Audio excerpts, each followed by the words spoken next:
नमस्कार मित्रांनो, मी हेमंत. मित्रांनो, केतन अग्रवाल हत्याकांडाबद्दल आता वेगळं काही सांगण्याची गरज नाही. अख्ख्या देशाला हे प्रकरण तोंडपाठ झालेलं आहे.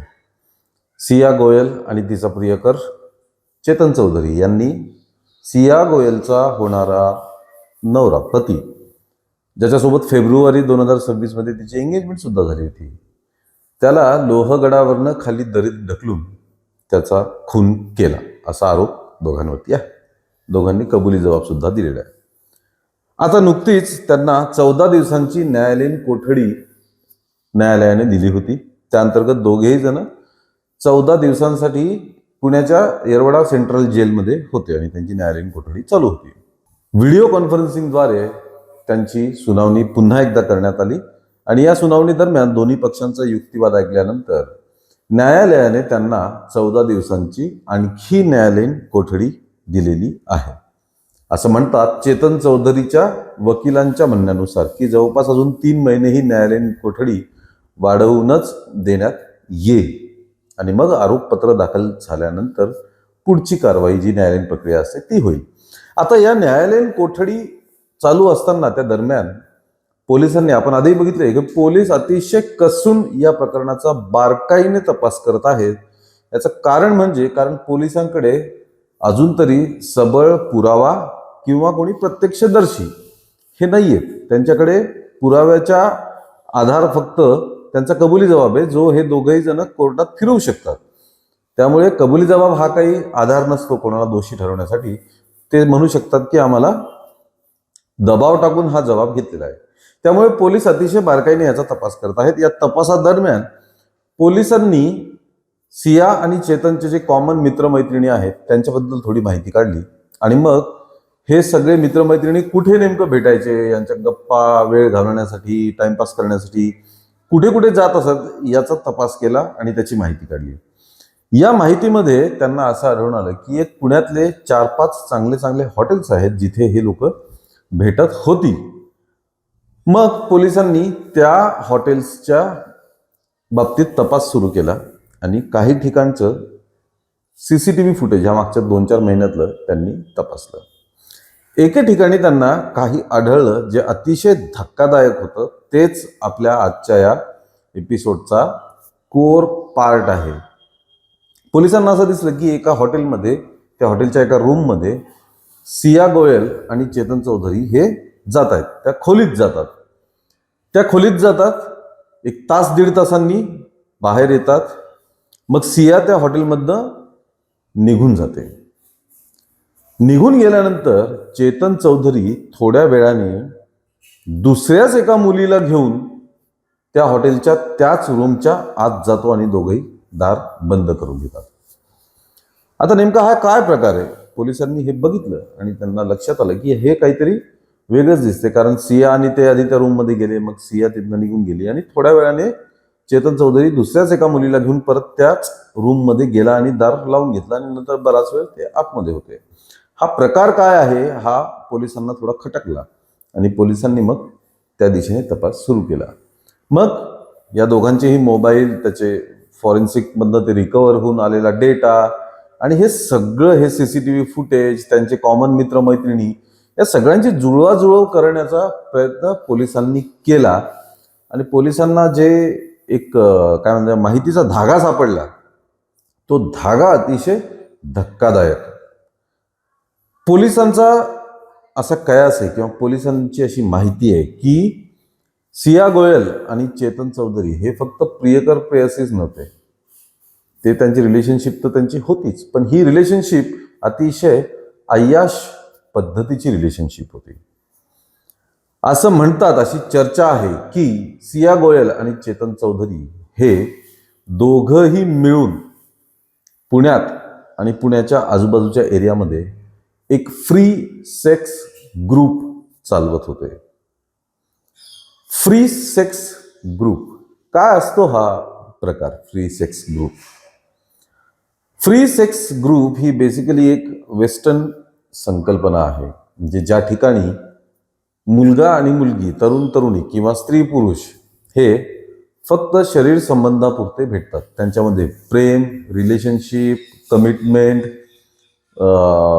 असं काही लग्न करण्याचं काही विचार ठराव असं काहीही नसतं.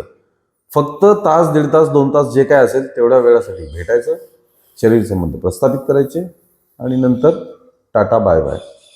म्हणजे पुढचं काही नातं होतं ह्यामध्ये नसतं, फक्त तेवढ्या पुरता तेवढा संबंध असतो. आता सिया आणि चेतन असं म्हणतात की हे अशा सर्व तरुण तरुणींना मिळून पार्ट्या वगैरे अरेंज करत होते आणि त्या मित्रमैत्रिणी एकमेकांसोबत हे अशा प्रकारचे इव्हेंट्स, अशा प्रकारच्या ॲक्टिव्हिटीज ही सिया आणि चेतन हे प्लॅन करत होते. ज्या अर्थी सिया गेल्यानंतर चेतन दुसऱ्या एका मुलीला त्याच हॉटेलच्या त्याच रूममध्ये घेऊन येतो, त्या अर्थी सियालाही हे माहितीच होतं की मी गेल्यानंतर दुसरी मुलगी याच्यासोबत येणार आहे, हे तिला माहिती होतं. आणि ह्याचे म्हणजे या गोष्टीचा तिचं काही ऑब्जेक्शन नव्हतं या गोष्टींवरती, कारण फ्री सेक्स ग्रुप ही संकल्पनाच ते राबवत होते. त्यामुळे फक्त एन्जॉयमेंट, मजा हे सर्व करायचं अशी सियाची लाईफस्टाईल होती आणि हीच लाईफस्टाईल तिला आवडत होती. आता जेव्हा ही सगळी माहिती समोर येते तेव्हा एक गोष्ट प्रकर्षाने जाणवते की सिया गोयलला हीच लाईफस्टाईल पाहिजे होती आणि तिला हे चांगलं माहिती होतं की केतन सोबत लग्न केल्यानंतर ही लाईफस्टाईल तिची राहणार नाही. कारण केतनच्या आईने जे मीडियामध्ये स्टेटमेंट वगैरे दिले त्यात तिने सांगितलंय की मी सियाला आधीच सांगितलं होतं की आमची जॉईंट फॅमिली आहे, 15-20 लोकांची फॅमिली आहे, त्यामध्ये हे पार्टी, ड्रिंक्स करणं, पबमध्ये जाणं, डिस्कोमध्ये जाणं, दिवस रात्र फिरणं हिंडणं हे चालणार नाही. आम्ही धार्मिक लोक आहोत, जॉईंट फॅमिली आहे आमची, इथे व्यवस्थित घरगुती मेंबरप्रमाणे तुला राहावं लागेल, एक घरातल्या परिवाराचा एक जबाबदार सदस्य म्हणून तुला जीवन व्यतीत इथे करावं लागणार आहे. त्यामुळे हे सगळं जे आहे तुझं आत्तापर्यंतचं लाईफस्टाईल ते लग्नानंतर इथे तुला मिळणार नाही, हे बंद करावं लागेल, असं स्पष्ट केतनच्या आईने स्टेटमेंट मीडियात दिलेलं आहे. आणि तिला तेव्हापासून ते कळलं होतं की आज जे आपण हे जगतोय, ज्याची हौस आहे, जे एन्जॉय करतोय आपण, ते लग्नानंतर बंद होणार आहे, ते लग्नानंतर काही आपल्याला करता येणार नाही. याच कारणामुळे तिला केतनसोबत लग्न करायचं नव्हतं. पण जसं आपण माहिती बघितलेली आहे की लग्न करायचं तर नव्हतं, पण मी केतनसोबत लग्न करणार नाही हे घरच्यांना सांगता येत नव्हतं. असं तिचं म्हणणं आहे. आज तिच्या घरच्यांनी सगळेच म्हणतात की तिने आम्हाला सांगायचं असतं की हे लग्न करायचं नाही तर आम्ही बळजबरी थोडीच केली असते, आम्ही ते लग्न, ती एंगेजमेंट सगळं मोडलं असतं, असं तिच्या घरचे म्हणतात. पण तेव्हा सिया असं तिच्या स्टेटमेंट्समधून आलेलं आहे की घरच्यांना सांगण्यापेक्षा किंवा घरच्यांना समजावून सांगण्यापेक्षा केतनचा जीव घेणं ही माझ्यासाठी सोपी गोष्ट आहे, असं ती चेतन चौधरीजवळ बोलली होती. आणि तिथनंच मग यांनी केतनला संपवण्याचा प्लॅन बनवला होता. म्हणजे लाईफस्टाईलची हौस किंवा ह्या सगळ्या धुंदीत जगण्यासाठी तिने केतनला आयुष्यातून संपवलं, केतनला आयुष्यातून संपवून टाकलं. का तर हे सगळं जे आज तपासामध्ये बाहेर येत आहे, जे CCTV कॅमेऱ्यांमध्ये कैद झालेलं आहे, हे सगळं जे बाहेर येत आहे ते तिला हवं होतं आणि म्हणून केतनला आपल्या जीवाचं बलिदान द्यावं लागलं. हे टाळता आलं असतं, पण खैर आता या गोष्टीला बरेच दिवस झाले, तपास चालू आहे, सगळं चालू आहे. पण सिया गोयलचं हे लाईफस्टाईल ही फक्त लाईफस्टाईल नाही मित्रांनो, ही धुंद आहे. हे एका प्रकारे ॲडिक्शन किंवा नशा असल्यासारखं प्रकार आहे. हे वेस्टर्न कल्चरचं जे आक्रमण आपल्या कल्चरवरती होत आहे, याबद्दल आपण निवांत पुन्हा कधीतरी नक्कीच बोलूया की काय संस्कृतीचे परिणाम आपल्यावरती झालेले आहे. फक्त सिया आणि चेतनच नाही तर बरेच असे लग्न झालेले सुद्धा कपल आहेत जे एक वेगळ्या लाईफस्टाईल ची मजा घेण्यासाठी म्हणून आपण वेस्टर्न कल्चरचं अनुकरण करायला बघतो, पण त्यातनं साध्य काही होत नाही. कारण आपल्या रक्तात, आपल्या विचारांमध्ये आपल्याला जो वारसा मिळालेला आहे संस्कृतीचा, त्यात या सगळ्या गोष्टी बसत नाहीत मित्रांनो. त्या बसत नाहीत, मग त्या बळजबरीने आपण आणण्याचा प्रकार केला हे असं काहीतरी घडत असतं. जी आपली संस्कृतीच नाही, जे आपलं जे नाहीच आहे, ते जेव्हा आपण बळकावण्याचा, मिळवण्याचा बळजबरी प्रयत्न करत असतो, त्याचा अंत हे असं होत असतं. अनैतिक संबंधांच्या आपण अनेक स्टोरीज केलेल्या आहेत, तुमच्यासमोर अनेक व्हिडिओज आणलेले आहेत. त्याचाही शेवट काय झालेला होता? शेवटी असंच काहीतरी त्याचा अंत होत असतो, कारण अजून तरी त्या सगळ्या गोष्टी, सो कॉल्ड वेस्टर्न गोष्टी, या आपल्या रक्तात भिनलेल्या नाही आहेत. आपल्या रक्तात वेगळे गुण आहेत. त्याच्या विरोधात आपण काही गोष्ट करायला गेलो तर त्याच्यातनं काहीतरी गडबड ही नक्कीच होत असते. त्यामुळे मित्रांनो, हा सगळा भयानक प्रकार आता समोर येतो. याचे कन्फर्मेशन झाल्यानंतर पोलिसांकडनं सुद्धा ऑफिशियली याचे स्टेटमेंट देण्यात येतीलच. तेव्हा आपण पुन्हा या गोष्टीवरती, या सगळ्या भयानक प्रकारावरती चर्चा करणारच आहोत.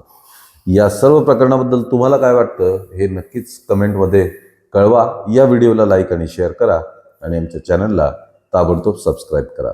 धन्यवाद.